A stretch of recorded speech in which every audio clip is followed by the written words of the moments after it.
MKTV Hindi story. चिड़िया और किसान। एक गांव में एक किसान रहता था। उसका गांव के बाहर एक छोटा सा खेत था। एक बार फसल बोने के कुछ दिनों बाद उसके खेत में चिड़िया ने घोंसला बना दिया और कुछ समय बीता तो चिड़िया ने वहां 2 अंडे भी दे दिए। उन अंडों में से 2 छोटे छोटे बच्चे निकल आए। वे बड़े मजे से उस खेत में अपना जीवन गुजारने लगे। कुछ महीनों बाद फसल कटाई का समय आ गया। गांव के सभी किसान अपने खेतों की फसल की कटाई में लग गए। अब चिड़िया और उसके बच्चों का वह खेत छोड़कर नए स्थान पर जाने का समय आ गया था। एक दिन खेत में चिड़िया के बच्चों ने किसान को यह कहते सुना कि कल मैं फसल कटाई के लिए अपने पड़ोसी से पूछूंगा और उसे खेत में भेजूंगा। यह सुनकर चिड़िया के बच्चे परेशान हो गए।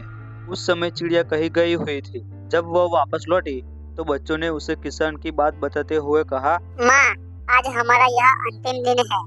रात में हमें दूसरे स्थान के लिए यहाँ से निकलना होगा। चिड़िया ने उत्तर दिया, इतनी जल्दी नहीं बच्चों, मुझे नहीं लगता कि कल खेत में फसल की कटाई होगी। चिड़िया की कही बात सही साबित हुई। दूसरे दिन किसान का पड़ोसी खेत में नहीं आया और फसल की कटाई न हो सकी। शाम को किसान खेत में आया और खेत को जैसा तैसा देखकर बुदबुदाने लगा। ये पड़ोसी तो नहीं आया। ऐसा करता हूँ, कल अपने किसी रिश्तेदार को भेज देता हूँ। चिड़िया के बच्चों ने फिर से किसान की बात सुन ली और परेशान हो गए। जब चिड़िया को उन्होंने ये बात बताई तो वह बोली, तुम लोग चिंता मत करो, आज रात हमें जाने की जरूरत नहीं है। मुझे नहीं लगता कि किसान का रिश्तेदार आएगा। ठीक ऐसा ही हुआ और किसान का रिश्तेदार अगले दिन खेत नहीं पहुंचा। चिड़िया के बच्चे हैरान थे कि उनकी माँ की हर बात सही हो रही है। अगली शाम किसान जब खेत में आया तो खेत की वही स्थिति देखकर गुस्से होने लगा। ये लोग तो कहने के बाद भी कटाई के लिए आते नहीं है। कल तो मैं खुद ही आकर फसल की कटाई शुरू करूँगा। चिड़िया के बच्चों ने किसान की ये बात भी सुन ली। अपनी माँ को जब उन्होंने बताया तो वह बोली, बच्चों, अब समय आ गया है ये खेत छोड़ने का।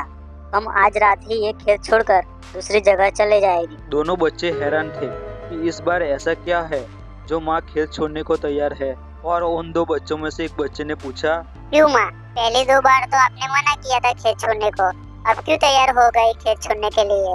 तो चिड़िया बोली, बच्चों, पिछली 2 बार किसान कटाई के लिए दूसरों पर निर्भर था। दूसरों को कहकर उसने अपने काम से पल्ला झाड़ लिया था, लेकिन इस बार ऐसा नहीं है।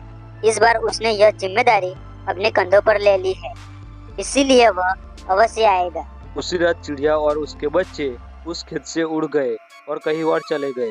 तो दोस्तों, ये कहानी यहाँ पर पूरी होती है और इस कहानी से यह सीख मिलती है कि दूसरों की सहायता लेने में कोई बुराई नहीं है, किंतु यदि आप समय पर काम शुरू करना चाहते हैं और चाहते हैं कि वह समय पर पूरा हो जाए तो उस काम की जिम्मेदारी खुद लेनी होगी। दूसरे भी मदद उसी की करते हैं जो अपनी मदद करता है।